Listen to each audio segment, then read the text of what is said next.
All right, Kurtis, my friend, thanks for joining me. Bosman quit today, so thank you. Yeah, no problem. Um, Before we get in and chat with you for a bit, I can do my housekeeping. Thanks for watching or listening, everybody.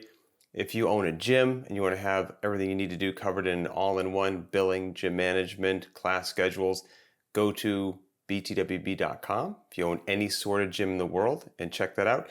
And then if you're interested in getting your first pull-up, handstand walk, barbell work, Very Not Random has a bunch of cool cycles, so go to verynnotrandom.com. Okay, so Kurtis, well, I guess, what's your quick 30-second elevator pitch as to, who you are, what you're all about?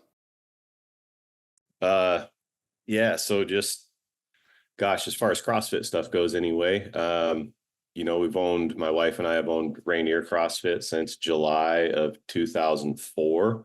And I guess we looked in the archives and found out we actually affiliated in late June of 2004, but we've always kind of considered the 4th of July like our original start date. Nice. Um, And then I was really lucky too, in that, back then it was the process to get on seminar staff was not as robust as it is now. So, You and me both, my friend. yeah, basically Coach Glassman just asked, "Hey, we've got this thing and do you want to help?" And so I said, yeah. And so I started working like officially on seminar staff back in '05. And so been doing that for a while as well. And then work did some game stuff off and on throughout the years, judged and that sort of thing. Ran the masters competition for a couple of years. Ran athlete control for my last several years that I worked at the games, and then also managed the drug testing program. One of the level 4 evaluators. And then I sit on the board of directors for the CrossFit insurance company, also the RRG. You got some stuff going on. We won't dwell on it, but in your professional opinion, when you look at me, do I reek of steroids? Yeah, totally. I mean, come on, dude. um, you know, do you remember? You got me thinking. Like you said. Luckily, way back in the day when we first got on staff, they weren't quite as rigorous. Just needed people. Do you remember what your first gig was, or where it was, or is it just a blur? I actually, my first gig wasn't really an official, like an official title in it or anything like that. I Right. just literally helped out. And it was actually October of 2004. I saw Okay. I was looking through some, Laurie was cleaning out our office and she found this folder, which with a bunch of old paperwork from Rainier in it.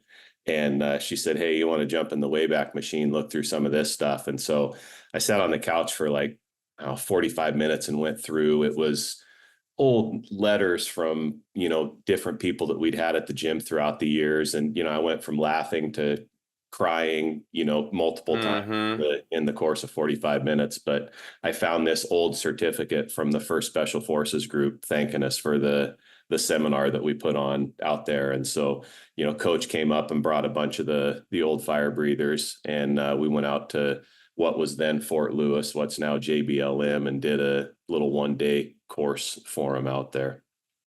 That's very cool. That definitely brings me back. You saying you bringing up Coach's name makes me think. I'm curious, not to put you on the spot. Was this a true story? I'm sure there's a thread of truth to it, or was it did it grow over time like a fishing story? Where the fish gets bigger every time you tell it. I swear that Greg used to talk about you and give this example of like when you first opened your gym, of you just like standing there lonely with no clients, just waiting for them to come in, and then eventually they slowly did. I think that resonates in my mind. Am I making that up, or is that true? That's 100% accurate. Okay, what is it from the horse's mouth? We, yeah, we opened and legitimately had, we had one client when we opened, and he was a a guy that had been training in my garage. And he helped me move all the stuff into the gym. So I told him that he had a free lifetime membership to Rainier as long as we were open. There So you go. we had one client and he wasn't paying anything. And Sounds like a good business plan. Yeah, the owner of the building, when we first were looking for a spot, I told him, hey, I want to open a CrossFit gym. And he's like, what's that? And so I tried to explain it to him, as quickly as I could, what I was trying to do. He's like, so do you have any people? And he said, no. I said, no. And he's like, so what's your plan then? And I said, well, we've got a home equity line of credit for $30,000. I think it was. I said, my plan is it's enough to pay our insurance and to pay rent for a year. If at the end of the year, we're able to keep paying rent with the money that we're making, then I'll stay open. If not, I'll have a really cool garage gym and that's it. And he was like, all right, that sounds like a decent idea. And so he let us sign the lease and let us sign it for a year. And we were pretty close at the end of the first year to being able to, consistently pay rent. And we had a little bit of money that we had, saved up through the course of that first year. And so he let us go month to month for like 6 months. And at that point we hit the tipping point and we're able to keep the doors open. And so we were able to stay open, but yeah, we had literally no clients.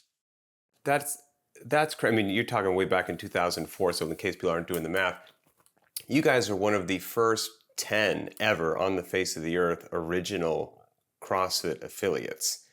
And so, yeah. I mean, there's not too many out there. I don't know how many of those are surviving right now, but you guys just had your 20th anniversary of being an affiliate. That's insane. Yeah, the 7 that were ahead of us are now no longer affiliates. So we're currently the oldest. So no kidding. All right. Yeah. You know what? You just outlasted them. Yeah. Yeah. 7 others, beat you worldwide, but when the endurance race, you got them in the long run. When you opened, that story that you just told back then, which is so cool that it was an accurate story. That's you kind of burned the boats on the beach. Like that's an aggressive all-in sort of a deal, like taking out a home equity line of credit that you have to pay back one way or another, just hoping that somehow over the course of the next calendar year, it will work out with your one client that's not even paying. and at a time in the world when you tell somebody, we're a CrossFit gym, they're like, well, I don't know, come again? What are you saying? What does that mean? I mean, if one of my kids was to give me their plan right now, something similar to that, I'd be like, I'd try to talk them out of it. That was a crazy deal. Did you have an alternative source of income at that time? Yeah, I was a full-time police officer at the time. So we had, our bills for paying the house weren't a concern or anything like that. It was more of it was just something like I had thought about opening a regular gym. As I started working out a little bit prior to CrossFit, 3-4 years before that, I started working out and did more, strongman, powerlifting type stuff. Did some running because for being a cop, you have to be able to chase down bad guys. So sadly, you have to run. Yeah. So I did some running, but it was really only if we had a PT test coming up or something like that. I'd make sure that I could pass that and be fine. And and I had been reading this book. It's called The Keys to Progress. And it's a compilation of a bunch of old articles from the old Strength and Health magazine that were written by a guy named John McCallum. And it was basically there was a series of articles written on how to go from just starting out to being a pretty legit bodybuilder, like having a decent physique at the end of it all. And then there were a handful of articles at the end that were written before the official series started. But all these articles are instructional, but they're written from the point of view of like a coach trainer type person, and eventually gym owner. And I just always thought it would be, after reading that, I was like, I could see myself doing something like that. That'd be kind of neat. And then I found CrossFit and was like, blown away by the efficacy of the program, obviously. But what drew me to it more was the community side of it. And just seeing the old pictures in the CrossFit Journal of, one of the people from their gym would be competing in a rugby match, or I'm not even sure if match is the correct term for rugby, but We'll go with match. Rugby match, or a soccer game or something like that. And there'd be this line of people on the sidelines watching whatever event they were watching. And they're these, big dudes and fit ladies, and they've all got their CrossFit Forging Elite Fitness shirts on. And it looked like this cool gang of people to hang out with. And I thought, man, I would love to have something like that here closer to home. And so that was kind of the reasoning behind doing it. And then opening a CrossFit gym was far cheaper than opening, a typical, like, because with the Globo gym type stuff, you need, cable rows and all this goodness, goofy equipment, treadmills and everything else. And we were able to, I had a lot of stuff to start off with, but we bought a few more barbells and found bumper plates, which were not super easy to find back then. Got some stall mats for the floors, and that was it. We opened up pretty Spartan to start off with, and then just gradually kept investing money into equipment over the years. Yeah, the starting slow and then gradually building is a good call. I feel like I'm about to cough. Let me apologize. My kids got me sick. I got a cough drop in my throat, which is like, not a professional thing to do. So I'm sorry, everybody. I might cough. I got a cough drop in. I'm going to do what I need to do to get through the interview here. Your mentioning of your previous occupation in law enforcement got me thinking of a couple things. And one of them is the confirmation of another story. This is way back in the day. We're going way back. Didn't you tell some story where you like chased down a criminal or something like that, and then you're the cop, but you know what I'm talking about? I think so. Yeah. You tell it then. It's it wasn't me. It was one of our people, one of our guys that trained with us. But it was after I had retired from police work. So I stopped in 2010 to do the gym full time, and then work more on seminar staff. And so I had to start living vicariously through the folks at the gym, because I wasn't doing the exciting stuff anymore. So this guy came in. I say, hey, anything cool happened at work? And he said, yeah, I got into a foot pursuit last night. And I'm like, oh, that's cool. And it's when you want to arrest the bad guy, they don't want to be arrested, so they run the other way. And he goes, I realized about 200 meters into the foot pursuit that I was gaining on the bad guy, and that had never happened to me before. And I was like, amazing. Cool. And he goes, yeah, so I got within 21 feet of the guy, which is the length of the cables on the taser probes. And he tased him. Guy goes down, he gets him into handcuffs. And about the time he finishes locking his handcuffs up, his partner shows up, who was standing right next to him at the beginning of the foot pursuit. So he chased the guy down, tased him, and got him cuffed before his partner got there. And created some distance. Yeah. And so his partner gets there, and this guy who was not a runner, his partner was like, holy crap, man, you took off like a bat out of hell. What got into you? And he said, I started doing CrossFit. And the bad guy looked at him from the ground and said, CrossFit? I heard that shit's hard. It's fantastic. Yeah. I mean, if you'd had like back in the day, the body cam footage of that should have been like a viral YouTube advertisement there. Absolutely. That would have been absolutely fantastic. On a total side note, was it a difficult transition, police officer to civilian world? Yeah, but it was at the point where I was any Ron Swanson fans out there, I was half-assing way too many things in my life, and I needed to pick something to focus on. And so I was, because at the time I was, you know, a full-time police officer, husband, father to a new special needs son. And then I was still working for CrossFit doing seminars on, weekends and whatnot. And then on top of all that, I was also helping planning the regional events back in the day. So Oh my goodness, man. my wife and I were the regional directors for several years too. And so like the first couple of years that we ran the regionals, I was literally planning that from like the back seat of a Subaru Outback, on a BlackBerry phone, trying to create documents and stuff on it while we're doing surveillance of drug dealers and whatnot. And so, so it was There's some multitasking for you right there. Yeah. So it was just, there was just so much stuff going on. And I was just like, I can't continue to do all of these things. And, so you just didn't want to say no to anything back then. Yeah. And I mean, and I enjoyed doing it all.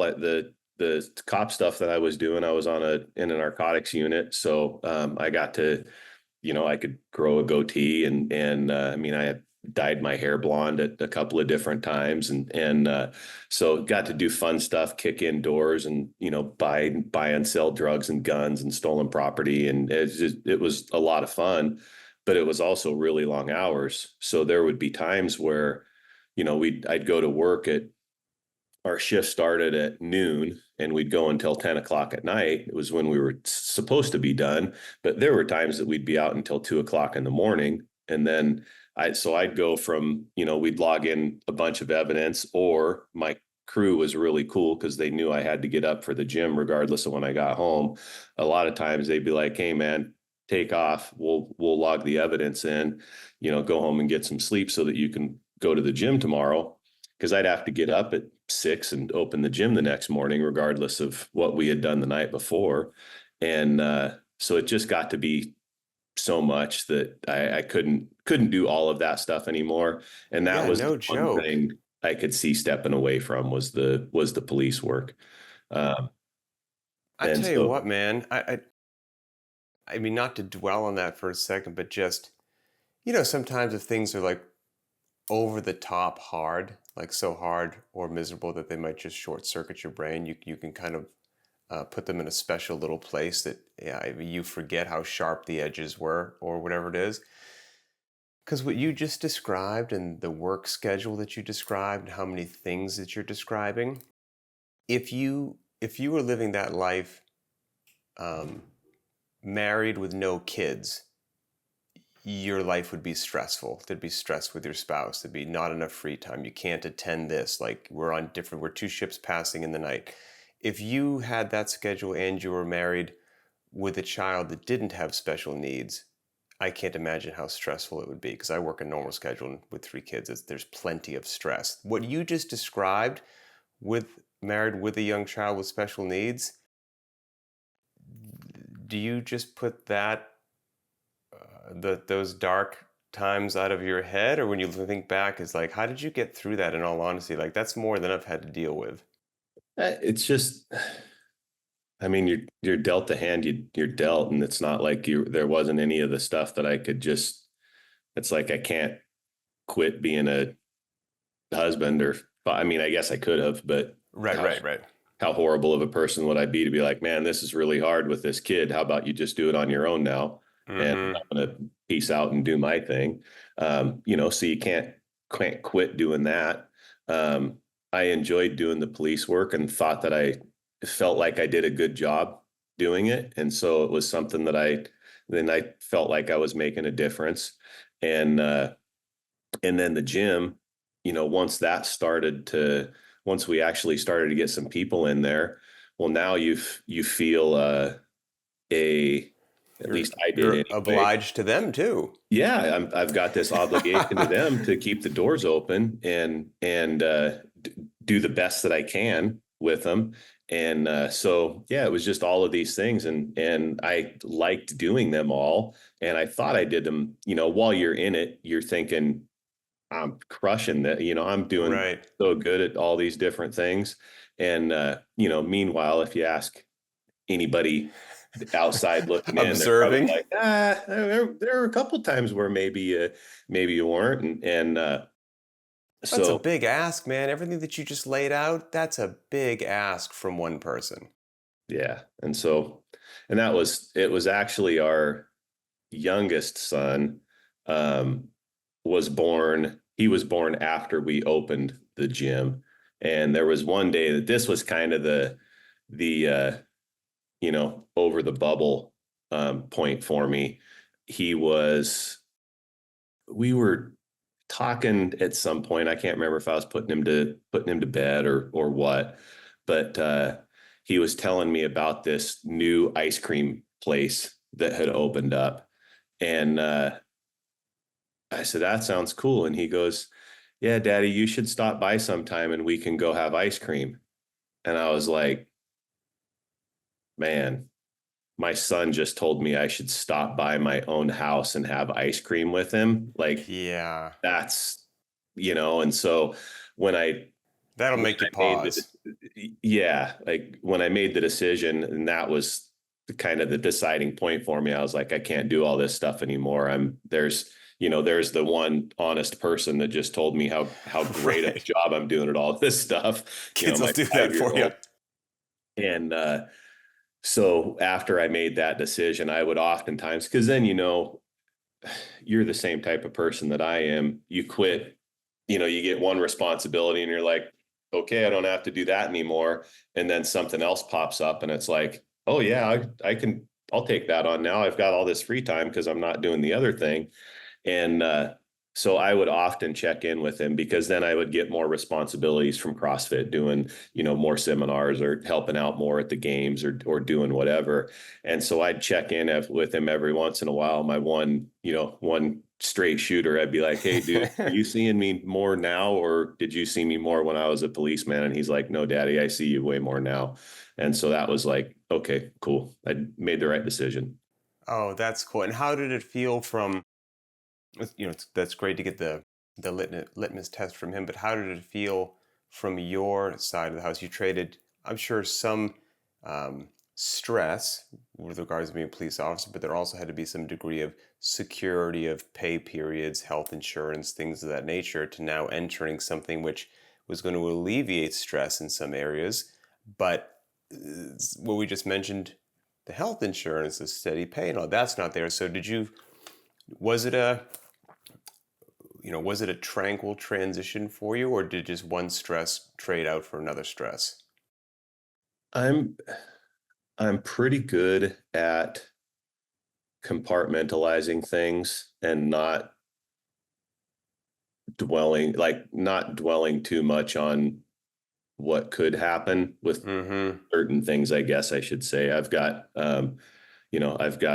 anxiety about things just like everybody else does, but I'm pretty decent at compartmentalizing it.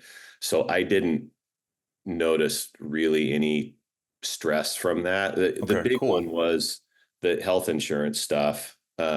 Case our oldest son Casey is our special needs guy, and he gets help from the state. Okay. So we knew that like anything that Casey had that was going on, we were going to be able to take care of that. So that took That's off. where my head went. Okay, gotcha. Yeah, that took off the majority of the stress on health insurance because Laurie and I were healthy, happy. I mean, we were doing CrossFit stuff and eating good, and Mm-hmm. Sam didn't have any health problems or anything like that, so we were good to go as far as that went. But the first night that I had my first night that I wasn't a cop anymore, because my unit was on call also, so we had to you couldn't put your cell phone on Perfect. silent mode at night. There'd be times where you'd get a call at 2 or 3 in the morning, and you'd have to pop up and go into work. And so the first night that I didn't have that responsibility anymore, like I put my phone on airplane mode and set it on the nightstand to go to bed. And I tell you what, I slept like an absolute baby that night. Oh It was because man. I didn't have to worry about, is this thing going to go off in the middle of the night? And, I've got to jump up and go do whatever. So yeah. That's cool to hear. Well, there's, I've already gotten myself off track 2 or 3 times. There's so much ground I want to cover with you, and I've covered like 2 of the topics so far. So I don't keep you here all day. Give me, 20 years as an affiliate. That's a long time. And we could do probably a multiple part series just on 20 years, but give me just a nice overview of that 20-year arc. You left the police, left being a police officer, opened a physical location to be your primary occupation, and here we are today doing this podcast. What's been that arc? How many locations? Did in and out of your garage? Just walk me through it, and maybe the decision tree that went along with each step. Yeah. So when we started out, we probably started with a bigger place than we should have, but it was just, it was what was available. So we started off in a 1,900 square foot warehouse. Like, most folks, especially back then, that was the type of space that you looked for. Mm-hmm. So we started out in that gym, and we were there we were at that location until 2010 when I retired from police work. So, but at that location, we had three garage doors in that 1,900 square feet, 1,920 square feet. Mm-hmm. And it got to the point where like people were running into each other, and it was getting too tight. And the people that were next to us had moved out. And so the landlord said, I've got this other space. If you want to take over the space next door to take over another bay, we can knock out this wall. It's not load bearing. So we can knock out this wall and you can take over that, and it'll give you another bathroom too. And so we made the decision to do that. And that was probably it was right around the time that they did the first affiliate gathering in Reno, which was, I think, 2006, 2007, something like that. Okay. And so as we had knocked that out, and quick question, did you go from just that one lonely client to now actually needing more space purely word of mouth? Yes. Yeah, we did. Okay. We did no advertising. I think we may have printed out some flyers to put under windshield wipers or something. Gotcha. But I want to say Coach talked me out of even doing that. He's like, Mm-hmm. yeah, people are going to get mad that you got flyers on their cars. We did do the city we live in is Bonnie Lake, and they had Bonnie Lake days, and they had booths that you could have at Bonnie Lake days. And so we rented a booth. It's an outdoor park. So we rented a space to put a pop-up tent. And I took a rower, maybe a barbell, a kettlebell, and I think I had some rings laying out on the table too. And then we had a TV that was playing the old CrossFit Try This at Home DVD. Okay. It's got six workouts on it, and we just played that on a loop all throughout the day. When it would get done, I would just pull it out, put it back in, and start it again. And had a handful of people come by and talk to me about it, but did not get a single person that came to the gym because of that. That's hilarious. 2 days out there doing whatever on a weekend, and did not have a single person show up because of the time that we spent there. And so, yeah, reeling it back in. About 2006, 2007, we knocked out that wall. And Laurie and I drove down to, this was our first big community thing that was kind of cool. We drove down to Reno for the affiliate gathering, and on the way home, were ran out of money, and we slept in the car. We wow, had to buy a blanket from Walmart to, cover up in the back of the car. I used a kettlebell for a pillow because we didn't have enough other stuff in there to use. And so, and we were like, man, we just knocked out this other wall, and we spent money on the trip, obviously going down there and for a hotel while we were in town and whatnot.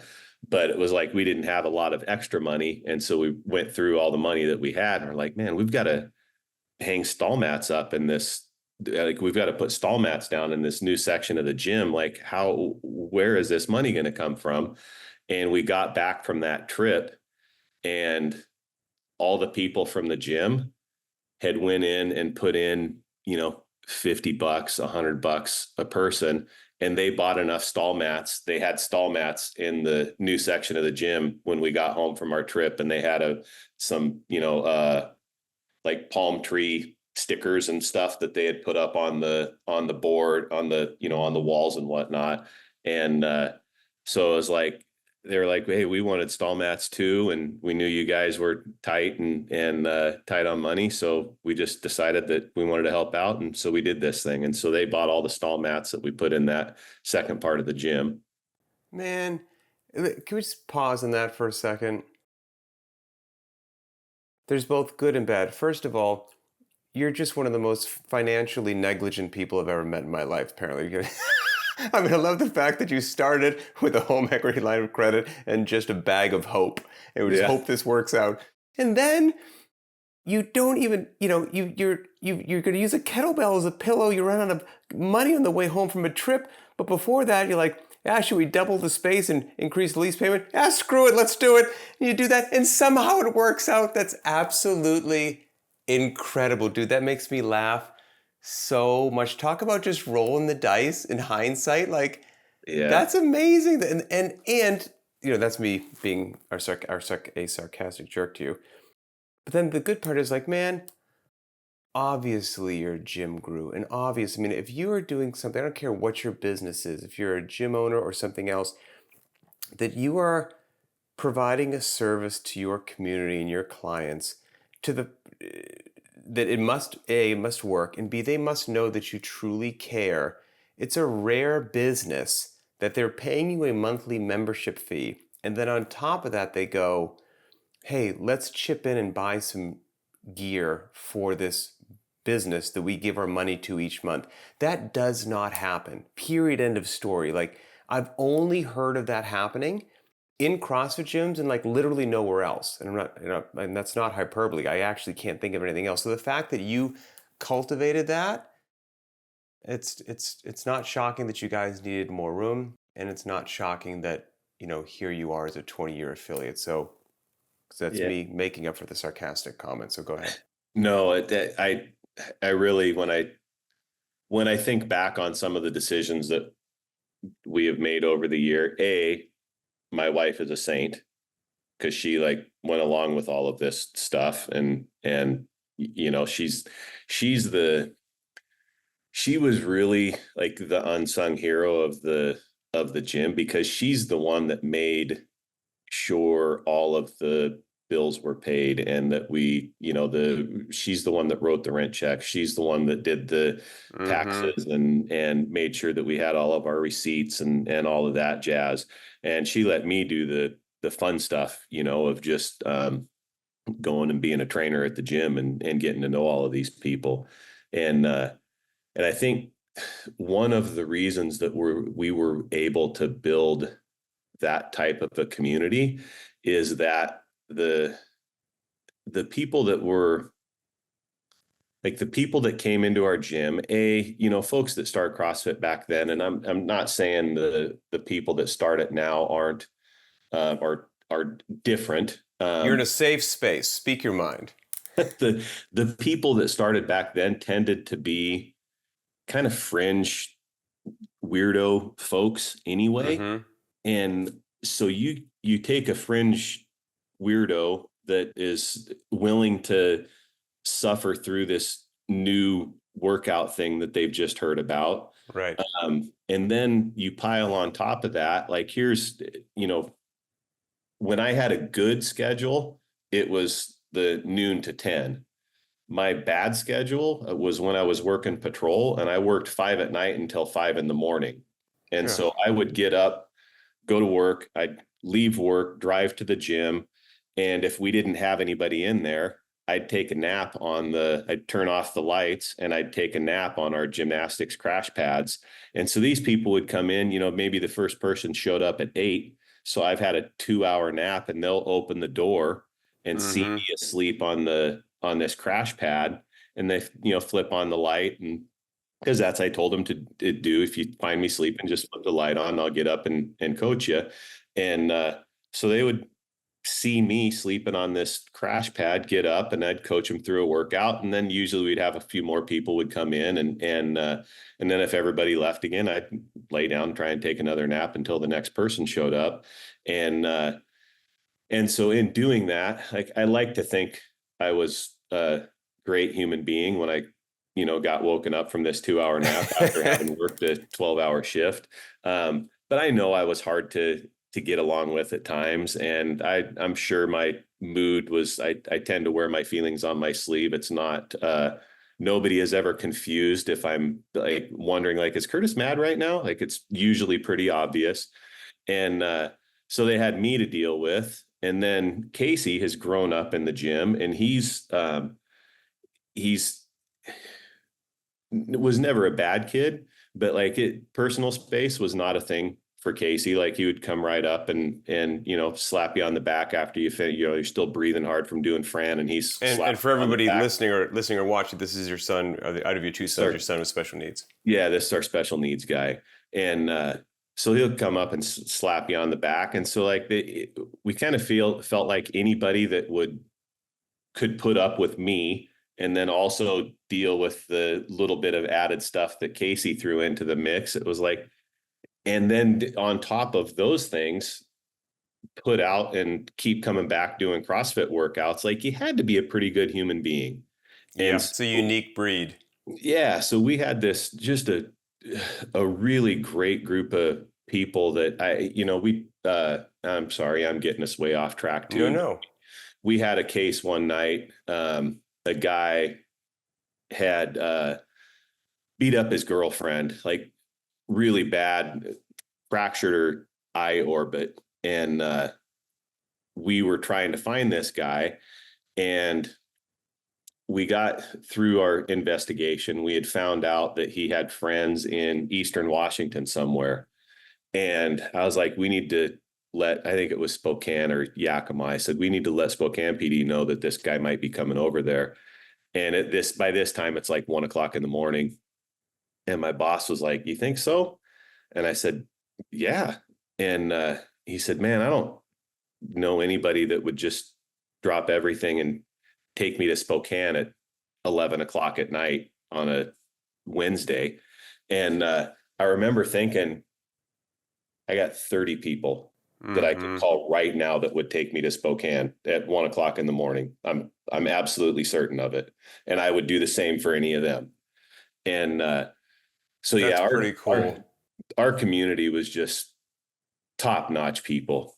And that got us to the flooring at the first gym was actually the reason that we moved out, because it had, it was a warehouse space, but the flooring was typical like house flooring. So like floor joists and put over the top of it, which is, in case you were wondering, it's not conducive to dropping barbells and Atlas stones from, your shoulder and overhead.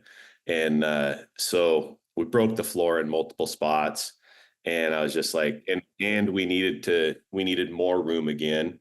And so we're like, let's look for another spot. And so in 2010, and it was actually September of 2010 that I retired from police work.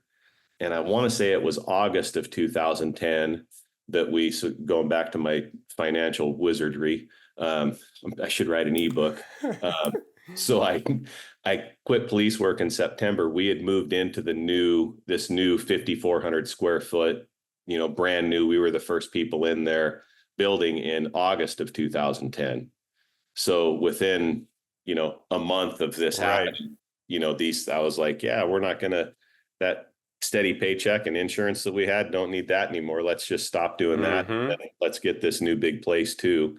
And, but it worked out because we went from 5,400 square feet in that place, which was they were 1,800 square foot bays. So we had 3 of those when we first moved in.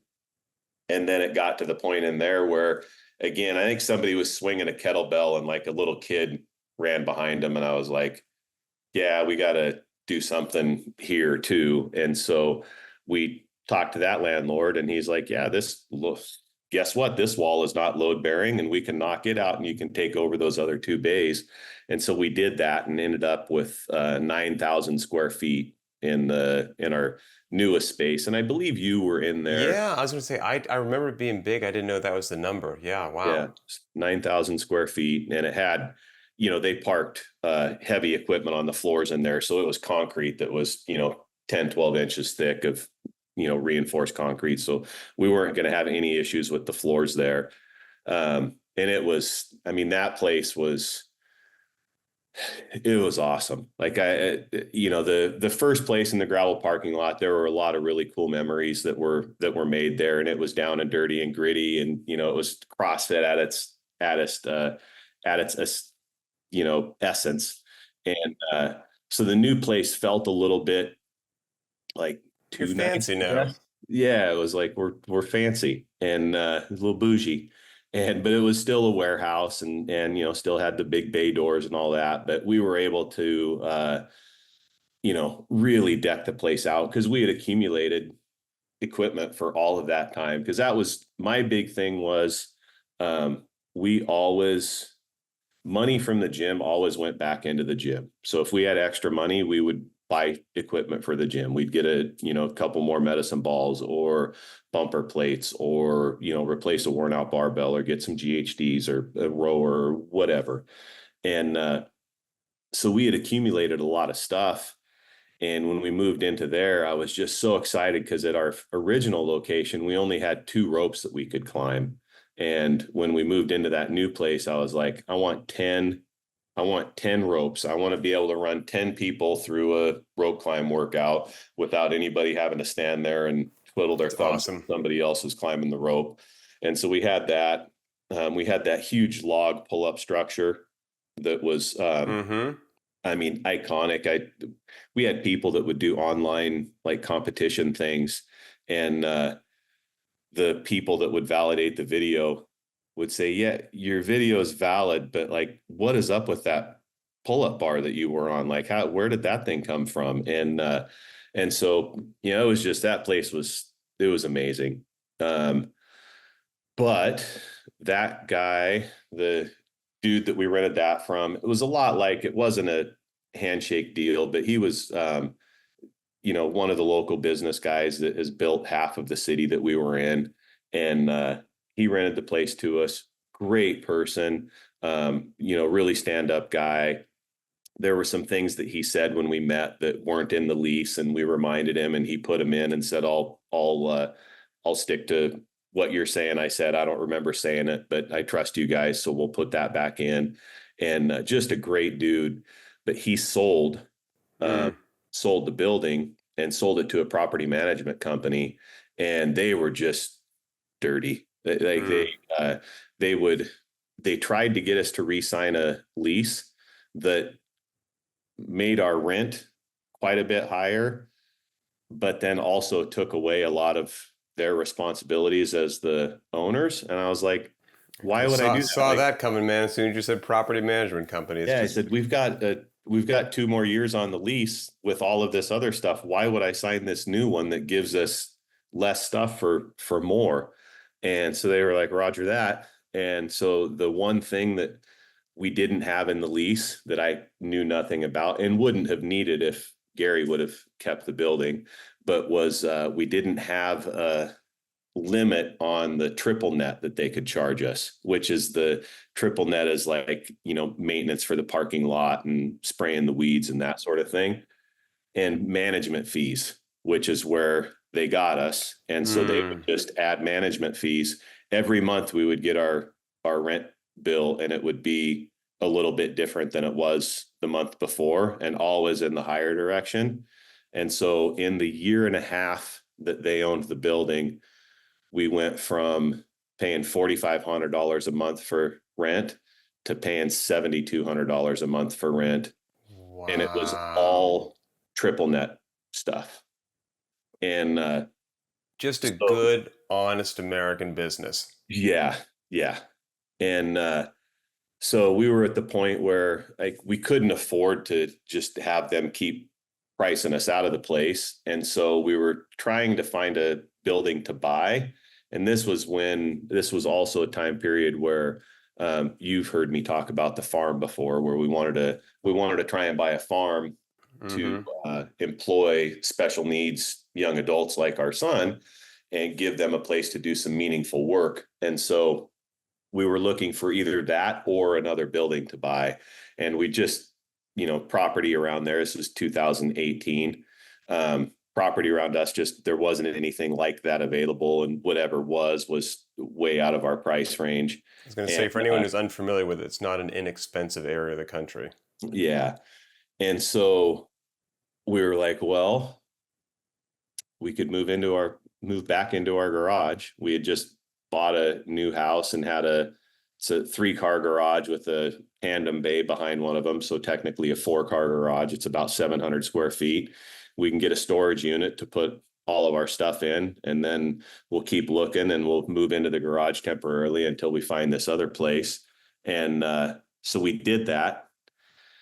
And that was in September of 2018 that we moved out of that big place and get back into the garage. And again, it was supposed to be temporary, but 2018 goes, 2019 goes, and then 2020 hits. And, was it April or May when the world shuts down? Right. And we were like, holy crap, I am so glad that I don't have a $7,500 rent payment due right now, or $7,200 rent payment due right now. Especially in Washington State. Yeah. So we had to shut down the garage. So we couldn't train anybody. But plan still was always to keep looking for this unicorn of the farm or this other property. And then when things started opening back up, going back to the community part of it, Casey really didn't have any peers. Like he went to school and he had, his kids from his class, but they didn't hang out after they got done. And we really couldn't take him to hang out because we had the gym until 7:00 at night most nights. So he hung out at the gym all the time. And so his peer group was the people from the gym. Oh, right. Well, then COVID hits and he's not able to see any of those people for multiple months. And all of the rest of his, like all of us, our schedule is completely thrown off. But Casey is very, like, his schedule needs to be what his schedule is. And so he didn't have that. And then everybody's wearing these things on their faces. So he relies a lot on lip reading because he's deaf too. And so all he can see is people's eyes when they do go out. What a And nightmare. so it really messed him up. And so we were hopeful when people started coming back into the garage. We're like, oh, this is going to be great. Casey's going to get his friends back and things will go back to normal. And they didn't. Like when people started coming back in, it seemed to spin him up even a little bit more. And we started having some pretty bad behavior problems with him. I won't go into details, but think wrestling match with somebody that's exactly as big as you and does not tire easily. And we're just like, and it was getting to the point where if he'd get upset, he would, bonk you on top of the head. Well, I couldn't have somebody doing a deadlift and him come bonk him on top of the head because he wants him to go home. Right. And so well, the one thing we can change is shutting the gym down for a bit and seeing what happens. And so we did that. we're like, hey guys, really sorry, we don't want to do this. But and everybody was super cool about it. Everybody understood. I mean, it was the same, as cool of a community as we had when we had, 150, 200 people. When it was down to the 30 or 40 people that were consistently training in the garage. I mean, you talk about a tight knit group of folks, because it's like you got 9,000 square feet you can hide and not talk to people. You got 700 square feet. Guess what? Yeah. You could be a wallflower, but you're not getting away from anybody. Right. So we had a really great group of people in the garage, and they all understood. And so we stopped, and within like a week or two, Casey's behavior like did a 180 and Oh, improved wow. a lot. And so we're like, all right, well, I guess we got to keep this for a while. And so, so yeah, we're still an affiliate, but we don't have people in and out of the garage anymore. I mean, you can see this is Rainier CrossFit behind me now. Nice. We joke, we've got 3.5 members. It's my wife and Casey and I, and then we've got a couple people that'll come in and work out with us every once in a while. But so yeah, it's bittersweet, because we're back to, I mean, the power rack that you see behind me is the power rack that I trained that first guy on when we first started, working out in our garage in 2003. So yeah, we've kind of come full circle and are back in the garage again. That's a pretty amazing arc, to be quite honest with you, and Yeah. we'll see what the future holds. Yeah. Yeah. But a lot happens in 20 years. Yes. I mean, that makes sense, and I mean, and it's still active. So congratulations. I can't let you off the hook without just touching a couple things that maybe aren't particularly CrossFit related. So you and I, we don't live profoundly far from each other, maybe 30 minutes or so. Mm-hmm. And so, we try to get together for a meal every now and then. And we linked up the other week, and you told me that, well, for anyone who doesn't know, and I don't know if I'm using the right terminology, but you're the closest person I know to an actual lumberjack. So as far as I'm concerned, you're a lumberjack. And I know you've got in your family are men working out in the woods falling trees, correct? I mean, it's in your lineage. Yes. And you said, for anyone who's unfamiliar with it, there's a big culture up in the Pacific Northwest of, the lumber industry, if you will. And in this one town called Buckley, there's a Buckley log show every year, right? Yes. Where it's just, outdoor, heavy machinery, cutting trees, the whole 9 yards. And I had no idea, that you've been involved with that for years. And you mentioned something casually as we were having a meal the other day, that you were in some sort of position like as a judge of timber that had been cut down. Is that correct? I wasn't judging. Okay. My dad was. My dad and another guy were judging the loads of logs. I was Okay. watching I was going to learning. say, I didn't ask you, but out of curiosity, and maybe you know this just through your dad, how do you judge which load of logs is better than another load of logs? Is it just weight or length, or what is it? No, so they're looking for on these loads, they're looking for, this is the exact question that I asked. I was like, what are we going for? Yeah. And they're looking for as many, if you picture the sides of the log truck have the spikes that come up that you set the logs in between, that they load them in. Yep. Well, they want all of the logs touching those things. So any piece that pops away from it is a knockoff of the score. And then they're also looking for uniformity, like in the actual logs that are on, not like the sizes, but they don't want big gaps in there either. So if there's a, hole this big around, it's like, well, they could have fit another little tree in there and filled that space in. And so being efficient with your load. Yeah. And then on the back end of the logs, they want to see the back end of them all relatively in line with one another, but without having, because they used to really, was my understanding that they used to focus on that a bit more, and then guys would they'd load the logs and then they'd take a saw and Just cut them? cut all the ends off and line them up. So Working smarter than harder. yeah, so they're looking for those actually lining up how they should too. So that sounds like the person that you're really judging is whoever the operator of the machine that loaded the logs. Yes. So you're not actually grading the quality of the wood. No, it's your skill as a loader. Yes. Okay, that solved one mystery for me. And then the other thing is, people might not know about you, is, you've loved strongman stuff, love lifting, love heavy objects, love odd objects, but particularly you've got the niche interest of grip strength. Yes. And so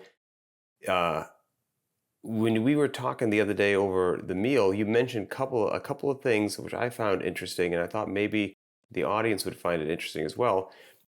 There's a lot of grip strength involved in just strength and conditioning, CrossFit. You're holding onto barbells, kettlebells, pull-up bars, farmers carries, whatever it happens to be.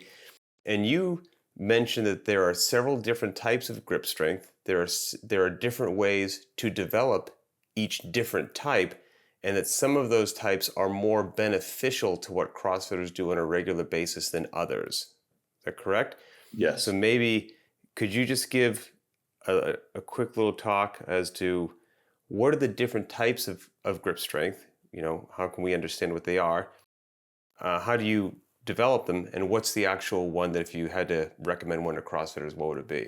Yeah. So the three basic different types are crushing, which would be like your typical gripper that you try and pick up or try and close.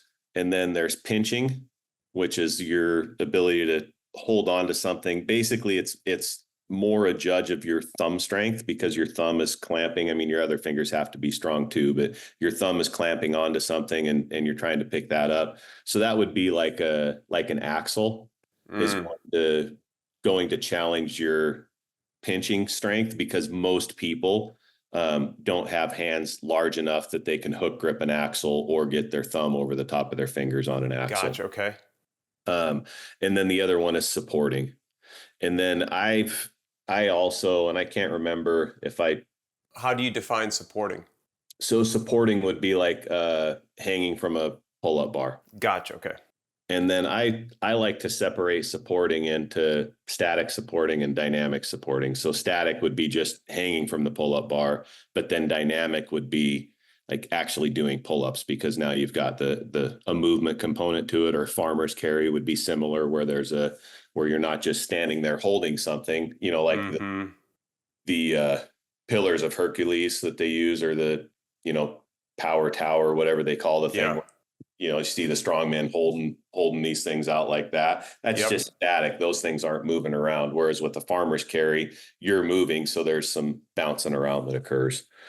And I think the most important for CrossFit would be that dynamic supporting strength, because that's what's going to give you, more pull-ups, more toes to bar, more bar muscle ups. Barbell cycling is the same thing.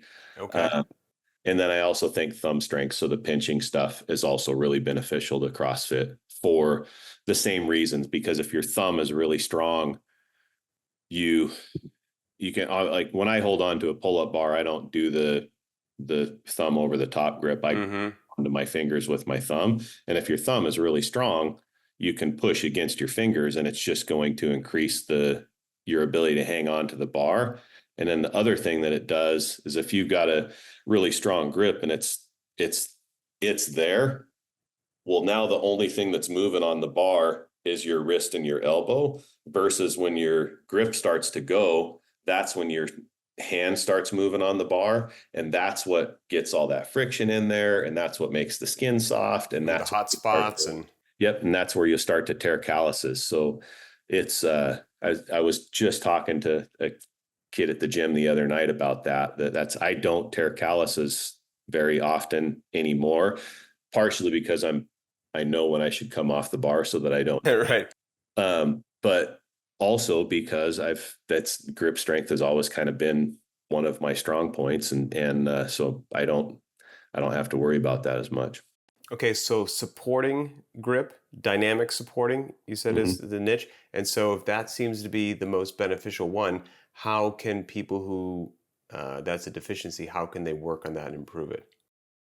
My favorite tool for doing that is just I call them power shrugs or dynamic shrugs. So load up a bar, and depending on where you're starting, the goal is to get to body weight for 30 repetitions, followed by a 1 minute rest, and then 30 repetitions again after that. And if you can do both of those things with your body weight, like I think you're pretty, and you can do pull-ups. Like 30 kipping pull-ups is not out of the question, in my And is opinion. that just bar kind of Yeah. just in the So upper part of your thigh and just kind of a dip shrug deal?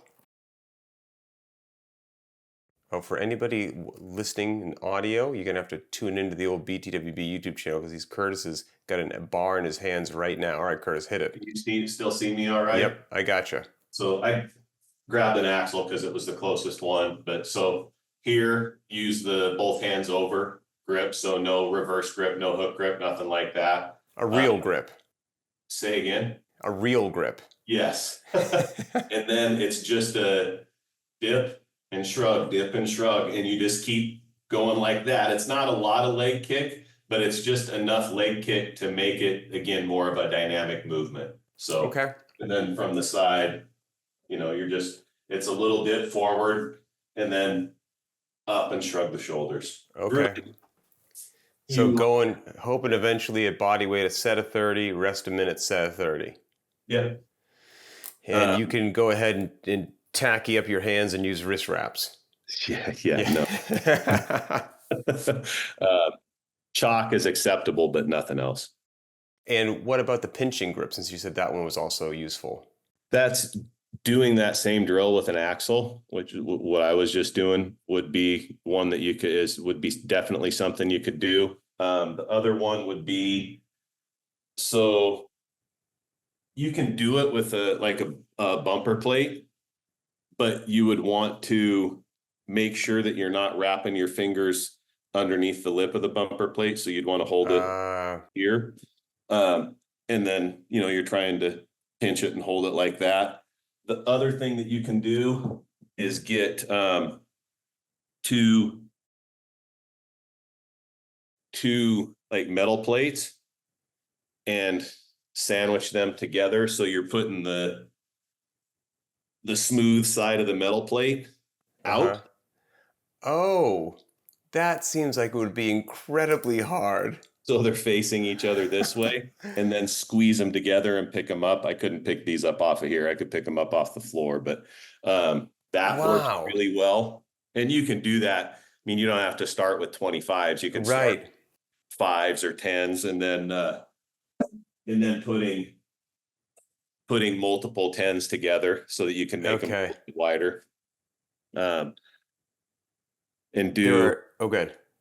And you can work dynamic pinching too, where you would do something like you wouldn't want to do this with two plates sandwiched together. Sure. You take something like this and do a flip and catch with it.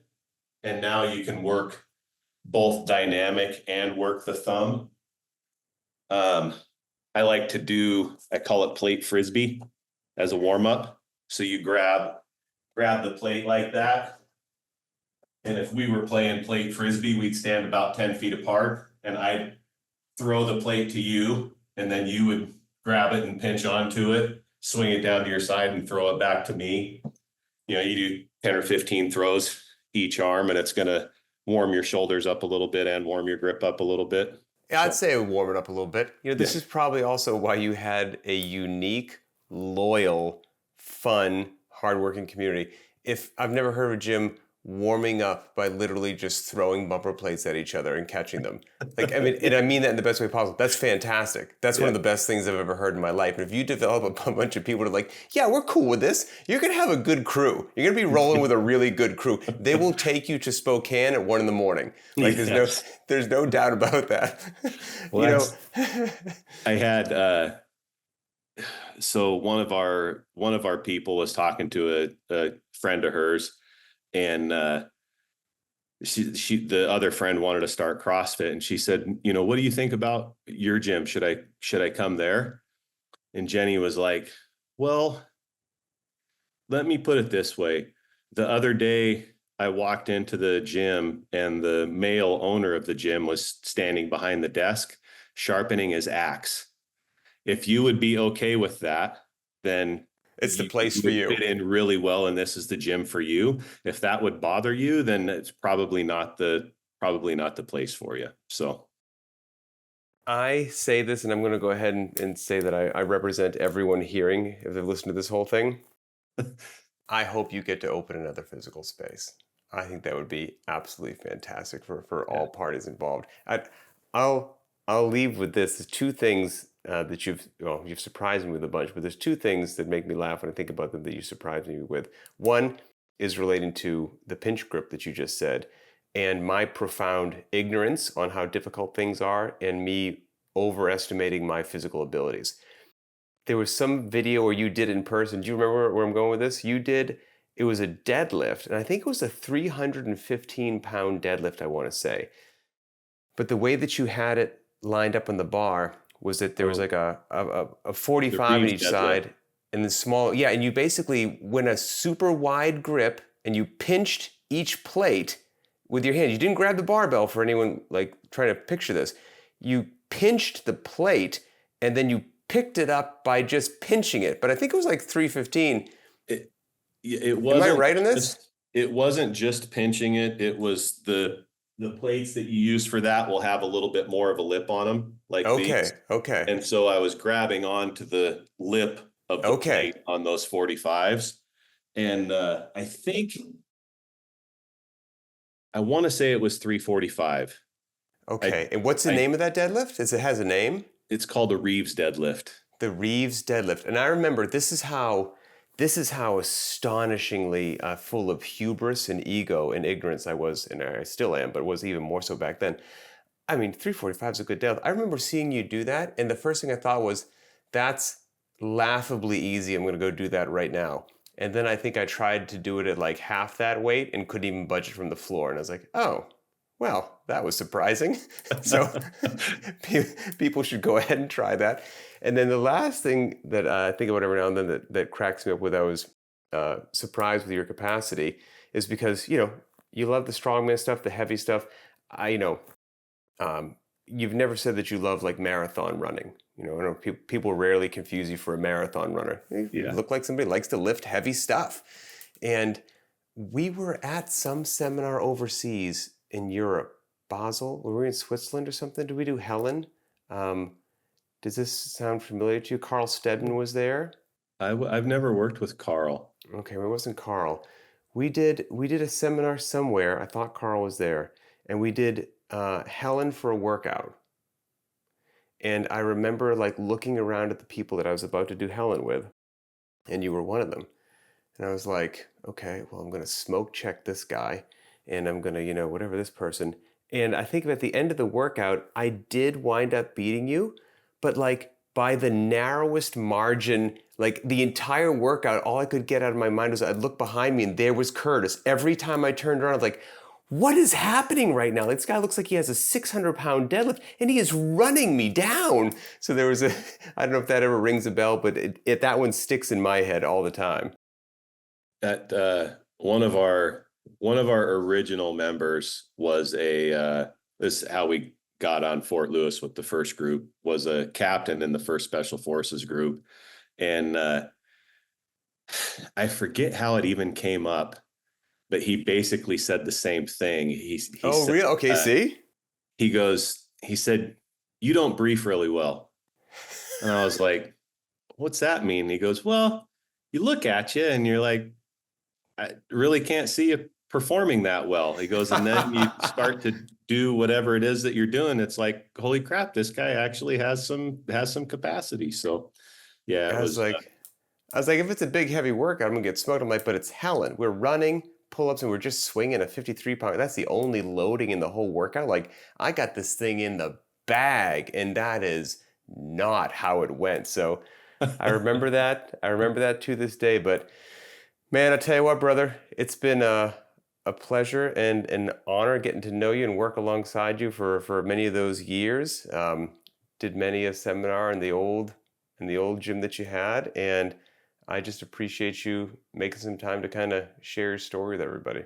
yeah, I can talk about CrossFit all day long. So it has, this, it's just, people always say it changes their life, but I mean, I went from being a narc cop to having this gym and then working for CrossFit. And, like I went to China to teach people how to teach people to squat. And like, if you had told me I was going to be doing that 20 years ago, I would have told you were out of your mind. Like, there was no way that was going to happen.